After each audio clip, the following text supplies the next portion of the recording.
आज हम बात करेंगे एक ऐसे सवाल की जो लोगों के दिमाग में अक्सर होता है। अगर किसी को ब्लैंक चेक दिया हो तो क्या उसका मिसयूज हो सकता है और क्या उस पर लीगल एक्शन लिया जा सकता है?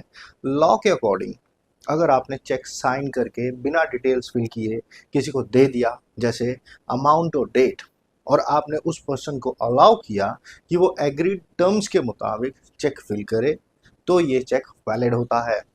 और अगर ये चेक बाउंस हो जाए तो section 138 of negotiable instrument act apply होगा। इस बात को कर्नाटक हाई कोर्ट ने case SR Muralidhar versus GY Ashok में कंफर्म किया था।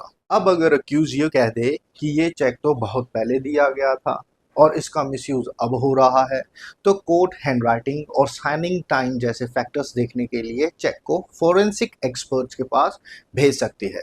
इस टाइप की सिचुएशंस में सुप्रीम कोर्ट ने भी क्लैरिटी दी है केसेस जैसे Kalyani Bhaskar versus MS Sampoornam 2007, T Nagappa versus YR Muralidhar 2008 और recent cases Bir Singh versus Mukesh Kumar 2019 में। सुप्रीम कोर्ट ने ये क्लियरली बोला है कि अगर चेक वॉलेंट्रली दिया गया है, चाहे ब्लैंक हो, पोस्ट डेटेड हो या किसी और ने फिल किया हो, तो प्रिजम्पशन यही होती है कि चेक किसी लीगल डेप्ट या लायबिलिटी को सेट करने के लिए दिया गया था, जब तक कोई एविडेंस ना हो कि चेक जबरदस्ती लिया गया था। Latest judgement Kalamani Tex versus P Bala Subramaniam 2021 में भी यही कहा गया था कि अगर चेक वॉलंटरी दिया गया है तो सेक्शन 118 और 139 के तहत कोर्ट ये मान लेगा कि चेक किसी लायबिलिटी के लिए दिया गया था, जब तक एक्यूज इस प्रिजम्पशन को रिबट नहीं करता।